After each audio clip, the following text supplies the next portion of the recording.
Creo que el coronavirus nos ha enseñado una lección muy, muy válida a todos, y es que tenemos que ser capaces de escuchar a los científicos que nos están diciendo que se avecina la peor crisis planetaria que ha vivido el ser humano en la Tierra, ¿no? Yo hago el ejemplo siguiente. La Organización Mundial de la Salud llevaba 20 años, desde 1999 hasta 1919, enviando un informe a todos los jefes de Estado en el que todos los años decía lo mismo y repetía el mensaje. 1, se avecina una gran pandemia mundial. 2, no estamos listos. 3, tenemos que colaborar para evitarla y para cuando llegue, y si llega, poder reaccionar de manera directa. No tendremos ningún derecho a quejarnos, y desde luego cuando nuestros hijos y las próximas generaciones miren hacia atrás y nos tendrán que exigir responsabilidad. ¿Por qué no estamos haciendo nada? El coronavirus nos lo ha venido a dejar muy claro. Escuchemos a la comunidad científica porque nos lo está diciendo de forma categóricamente clara. Varias cifras al respecto. Este año el Banco Mundial ha estimado que vamos a tener que vivir con las consecuencias del cambio climático. Vamos a tener más de 19 millones de refugiados climáticos este año, además del coronavirus. Se espera que aproximadamente 100 millones de personas van a pasar a pobreza extrema en los próximos 10 años como consecuencia directa de las catástrofes medioambientales relacionadas al cambio climático. ¿Qué más queremos? Tenemos que ser capaces de reaccionar. Han habido varios informes recientes que llegan a la misma conclusión, y es que la pandemia surge en China, en Wuhan, que es uno de los centros de desarrollo económico más importantes del mundo. O sea, ahí en esa zona se han desarrollado ciudades de millones de personas en pocos años, ¿no? Y esto ha hecho, esta presión demográfica y presión de urbanismo ha hecho que el ser humano invada los hábitats de los animales salvajes. Y por consiguiente, lo que hemos visto en los últimos 20 años es que el ser humano en China, en esta región en particular, está conviviendo con los animales salvajes. Estamos compartiendo los virus. El coronavirus es algo que llevaba mucho tiempo aquí. O sea, el COVID-19 es un tipo de coronavirus, pero es un tipo de coronavirus que viene de los animales salvajes a los seres humanos. Entonces, las probabilidades de que eso ocurra se han multiplicado de forma exponencial en el momento que invadimos su hábitat y convivimos y compartimos los virus. Y por otro lado, lo que hemos visto también con este coronavirus es que en las grandes ciudades donde la calidad del aire era pésima, es donde más gente se muere. Buenos Aires, Madrid, Nueva York. ¿Por qué? Porque ahí hay condiciones preexistentes pulmonares, respiratorias de los ciudadanos, y hace que tus probabilidades de morirte por el coronavirus aumenten de forma exponencial. O sea, que no solamente hay una causa que está relacionada al cambio climático, sino también está una causa directa en cuanto a la capacidad que tenemos de reaccionar ante el cambio climático y que las consecuencias médicas sean más o menos llevaderas para la población. Yo te diría que eso es un factor a mencionar. En cuanto a la crisis económica, ha sido creada, obviamente, de forma directa por la pandemia, y luego la crisis de tensión racial y social en Estados Unidos también, que ha sido muy, muy importante. Todo está vinculado a la lucha contra el cambio climático, porque el modelo de desarrollo económico por el que se tiene que apostar a partir de ahora tiene que ser más equitativo. Que eso tiene una consecuencia directa en lo que está pasando con las comunidades de minorías en Estados Unidos, que son los más afectados por el coronavirus, porque tienen que salir a la calle a vivir, a vender, a trabajar, no se pueden quedar en casa confinados y por consiguiente sufren mucho más, son más vulnerables. Pero tiene también que ver con el hecho de que en los últimos 4 años, bajo el mandato del señor Trump, se han bajado los impuestos al 1% de la población, no se ha fomentado la sanidad pública, no se ha fomentado ningún tipo de inversión en educación y en la parte social, que es la única clave verdaderamente efectiva para sacar a estos segmentos de la población de la pobreza en la que viven en Estados Unidos. Por consiguiente, sí, hay que apostar por un modelo económico más sustentable, más basado en mejorar la calidad de vida de las personas, que nos permita al mismo tiempo también ser mucho más competitivos, como mencionaba anteriormente. Y por consiguiente, creo que atacando el problema del cambio climático tenemos también una oportunidad de hacer las cosas mejor. Yo diría que hay una serie de enemigos que se enfrentan a esta transición, particularmente el lobby de los combustibles fósiles, tenemos que mencionar, o sea, llevan haciendo las cosas de la misma manera, recibiendo grandes subvenciones de los gobiernos centrales de todos los países y por consiguiente se aferran a ese modelo económico obsoleto, antiguo, injusto, que no es equitativo y que no apuesta por el futuro. porque hay muchos intereses económicos asociados. Los negacionistas, en mi opinión, pues oye, no tiene nada que ver con el que sean más o menos inteligentes, tiene mucho que ver el que tú seas negacionista o no, cuáles son tus intereses económicos. Al Gore decía que es muy difícil que una persona cambie de opinión si su seguridad económica depende de ello, si su salario depende de ello. Es muy difícil que lo convenza. Hay dos cosas que podemos hacer para mejorar la situación actual y que podamos dar ese salto a ese nuevo modelo económico de una manera rápida y efectiva. ¿Cómo votamos y cómo consumimos? Como consumidores tenemos que ser capaces de recompensar o castigar con nuestro dinero, con nuestra decisión de compra, aquellas empresas que lo hagan bien y castigar las que lo hagan mal. Y con nuestro voto tenemos que ser capaces de recompensar a aquellos políticos que actúen de forma responsable, independientemente de que la decisión sea popular o no, si es la necesaria y si es la verdaderamente importante y se tiene que tomar, que se tome. Esos son los políticos valientes, esos son los políticos que tienen voluntad y valentía, y a esos tenemos que recompensarlos con nuestro voto. Entonces te diría que al final es muy fácil echarle la culpa a las empresas, muy fácil echarle la culpa a los lobbies, pero la responsabilidad final está con nosotros como consumidores y como votantes. Lo que estamos viendo en Estados Unidos y particularmente en California con los incendios es una consecuencia directa del aumento de las temperaturas. El hecho de que no solamente los incendios, la capacidad destructiva de las tormentas, de los huracanes, de todas estas catástrofes climáticas, como las inundaciones que también se están viendo en Argentina una y otra vez, ¿no? en toda Latinoamérica. Esto es una consecuencia directa. O sea, hay que escuchar a la comunidad científica. Y el hecho de que tengamos todavía líderes como Bolsonaro en Brasil o particularmente el señor Donald Trump en Estados Unidos, que no quieren escuchar a la comunidad científica y que siguen empeñados en actuar de la misma forma ante lo que es una aplastante realidad, creo que es una visión cortoplacista, una visión populista y nada acertada. Yo creo que el coronavirus ha marcado un antes y un después en la historia de la humanidad y no creo estar exagerando ni mucho menos. Si algo nos ha hecho pensar y sobre lo que deberíamos reflexionar es ante la necesidad de mejorar la calidad de vida de los seres humanos en este planeta, ¿no? El coronavirus nos ha llevado a un confinamiento mundial y nos ha hecho pensar en que el mundo tiene y debe ser mucho mejor, ¿no? Todos los países del mundo van a tener que invertir trillones de dólares en los próximos años para fomentar el desarrollo económico, para inyectar o para reactivar las economías, ¿no? Y eso es una oportunidad.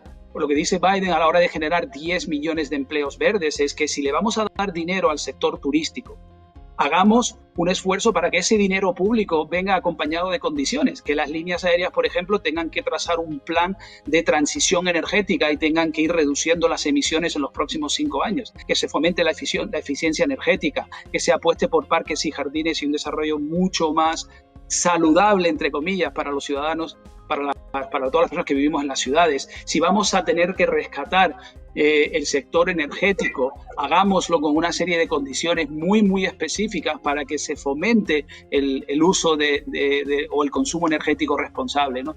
Esa es la clave, que no tenemos por qué repetir los errores del pasado, que esto hasta cierto punto es una oportunidad de hacer un reset, ¿no? De hacer un reinicio y hacer las cosas mucho mejor. Y por consiguiente soy muy optimista con las palabras de Biden, que apuesta por un modelo económico totalmente ambicioso, totalmente nuevo y distinto, que acaba con los errores del pasado y apuesta por un modelo mucho más sustentable, responsable y justo para muchas más personas. Yo creo que Biden, con su ambicioso plan de recuperación económica que se basa en la sustentabilidad, no viene a intentar convencer a los grandes líderes empresariales de que hagan algo distinto. Yo creo que lo que viene a hacer es a reconocer lo que quiere el mercado. Los consumidores quieren productos responsables, sanos, ecológicos, orgánicos, y cuando digo responsables con el medio ambiente. Un ejemplo de cómo las empresas están cambiando tiene mucho que ver, por ejemplo, con esos líderes de las grandes empresas, de los grandes fondos de inversión mundial.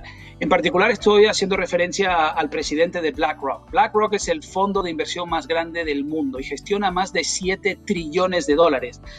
A finales de enero tomó la decisión y anunció al mundo que a partir de ahora iban a desinvertir en todos sus activos que no tuvieran un impacto positivo en la sociedad y en el medio ambiente y que el criterio para las inversiones futuras tenía que tener un componente de sustentabilidad.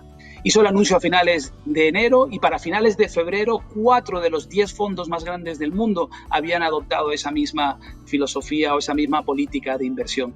Lo mismo se puede decir ahora mismo de lo que acaba de anunciar la Unión Europea, que ha anunciado que el plan de reconstrucción europea, esto ha sido un proyecto liderado por Alemania, ha dicho que tiene que ser un plan de recuperación económica verde.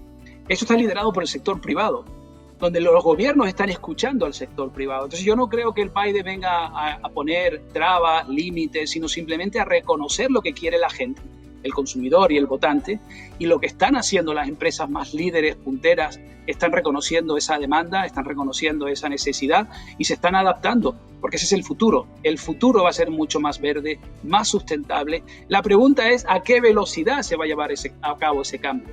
Es un tema de velocidad, nunca de dirección. El mundo va a ser más verde, la economía va a ser más sustentable porque es lo que quiere el mundo, pero también porque es lo que necesitamos. Y esto no se hace por motivos éticos o filantrópicos, nada que ver. Se está haciendo porque tiene sentido económico, tiene sentido desde un punto de vista de rentabilidad y tiene sentido desde un punto de vista de competitividad.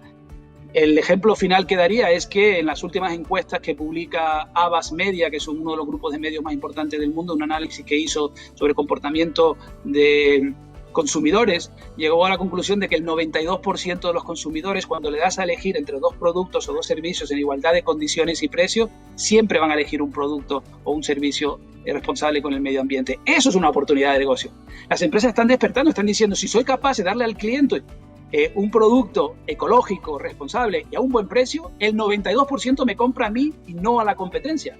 Es un tema de competitividad, es un tema de negocio, es un tema de futuro. Yo creo que estamos ante una transición energética que ya no admite marcha atrás. Y el que no quiera verlo creo que sufre de miopía autoinducida y verdaderamente no se entera de cómo está cambiando el mundo. El hecho de que Alemania hoy sea el país donde más inversión hay en energía fotovoltaica. El que ha estado en Alemania sabe que es uno de los países menos soleados y con menos horas de sol del mundo y sin embargo, aplicando tecnología, son capaces de ser los mayores generadores de fotovoltaica, ¿no? Cuando ves en todas las islas, haces un análisis dólar a dólar y hoy las energías renovables son mucho más competitivas que los combustibles fósiles. En las islas tienes que importarlo, tienes que subvencionar el transporte, subvencionar la logística, la distribución y tiene mucho más sentido apostar por las renovables, ¿no? Son más limpias, son modulares y desde luego apuestan por un futuro mucho más sustentable para todos.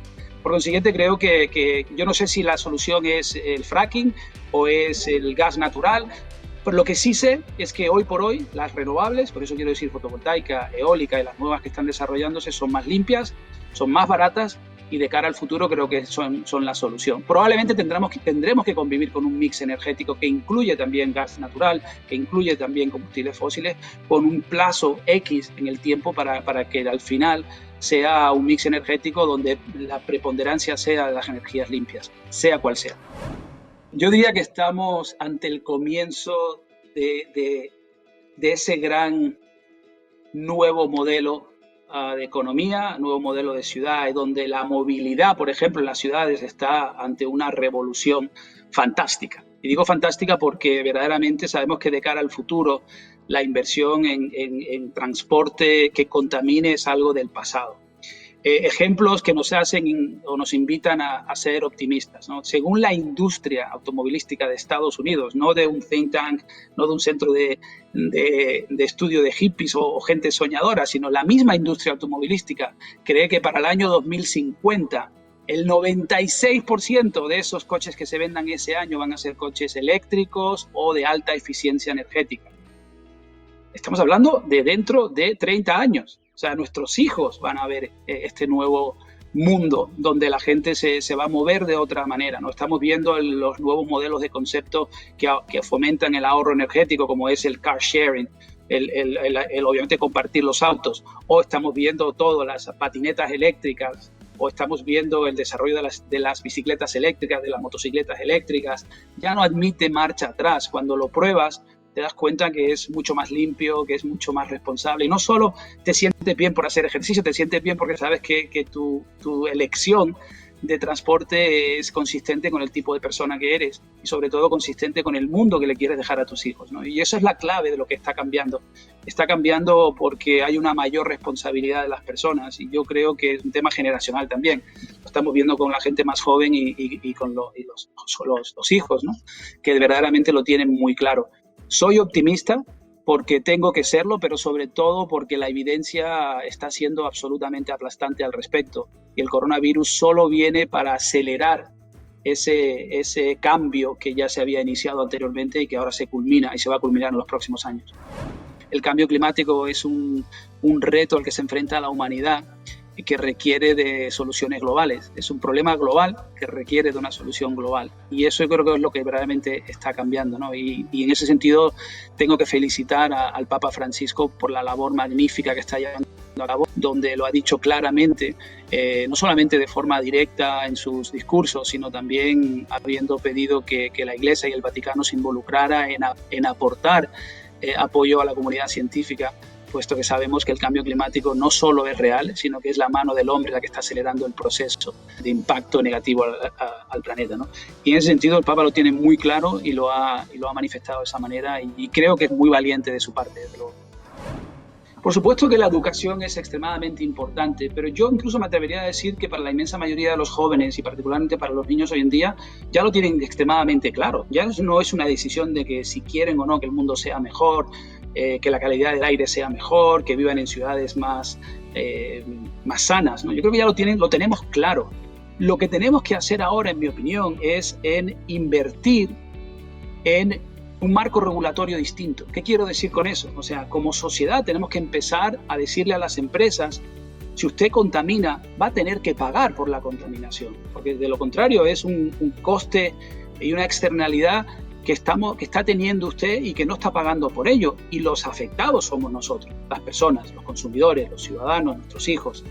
Esa es la clave para mí. O sea, entender que hacen falta políticas públicas que aceleren este proceso. Lo que no tiene sentido es querer un resultado distinto de cara al futuro y seguir haciendo lo mismo una y otra vez de la misma forma. Si no cambiamos nuestro marco regulatorio, si no cambiamos las leyes, si no creamos incentivos fiscales y desde luego un marco regulatorio legislativo distinto, no podremos avanzar. Eso se cambia con el voto de las personas. Creo que el primer paso que tomará el señor Biden cuando y si llega a la presidencia va a ser, como comentaba anteriormente, pedir y convocar una reunión por parte del G20 sobre el tema del cambio climático y sobre la necesidad de colaborar ante las graves crisis del cambio climático, las pandemias futuras o el terrorismo internacional, entre otros graves problemas. Lo segundo que tenemos que hacer es llevar a cabo una mayor integración para colaborar en la reconstrucción de nuestras economías y hacerlo de una manera no solo responsable y sustentable, sino en colaboración. El ejemplo que me viene a la mente es el hecho que Estados Unidos ya lo ha decidido, independientemente de quién gane el 3 de noviembre, que tendrá que dejar la absoluta dependencia que tenemos en los mercados asiáticos. El 95% de todos los antibióticos que se venden en Estados Unidos hoy se fabrican en China. Eso va a tener que fabricarse y la cadena de suministro de Estados Unidos va a ser muy distinta en el futuro. Va a tener que dejar la dependencia de Asia. Eso significa una gran oportunidad para Latinoamérica, porque hay muchísimos países que ya tienen tratados de libre comercio, o Argentina en el caso, o Chile o Colombia, donde tienen una mano de obra más competitiva, donde están más cerca de Estados Unidos y los tiempos de entrega del suministro es mucho más rápido, aunque se tenga que pagar un poquito más, pero Estados Unidos lo tiene muy claro, va a tener que fomentar los lazos de cooperación económica con Latinoamérica, porque depende de eso el que tengamos un suministro totalmente de fiar o al menos mucho mejor que el que tenemos hoy con Asia. Estos son oportunidades. Entonces, lo primero que tenemos que hacer es reconocer el problema, lo segundo que tenemos que hacer es fomentar la colaboración y, en tercer lugar, buscar ejemplos donde todos ganamos mucho más si colaboramos y somos capaces de identificar esos problemas ante los que nos vamos a tener que enfrentar de cara al futuro. Yo lo que quiero es que gane Biden. No sé si formaré parte de ese gobierno o no. Eso yo creo que primero, para cruzar el puente, primero tienes que llegar a él. Y no estamos ahí todavía. El 3 de noviembre hay muchísimo en juego. Nos enfrentamos a una decisión histórica que francamente, puede ser el principio del fin de la sociedad norteamericana tal y como la conocemos. Lo que hemos visto en los últimos 4 años ha sido un ataque a los valores democráticos, un ataque a la libertad de prensa, a la libertad de opinión. Estamos viendo una división racial en Estados Unidos sin parangón alguno, y creo francamente que la situación podría empeorar y se podrían crear las condiciones para una, no quiero decir guerra civil ni mucho menos, pero sí una gran incertidumbre económica, social y una grave crisis económica si no somos capaces de rectificar el camino, ¿no? Y para eso lo que creo que hace falta, yo no soy la fuente más objetiva, desde luego, formo parte de la campaña de Biden, pero sí creo que estamos ante una oportunidad de hacer las cosas de una manera mucho más sustentable, por un lado, pero sobre todo de una manera mucho más humana, más equitativa, y apostando por un futuro mejor para nuestros hijos y para las generaciones futuras. Espero que aprovechemos esa oportunidad el 3 de noviembre.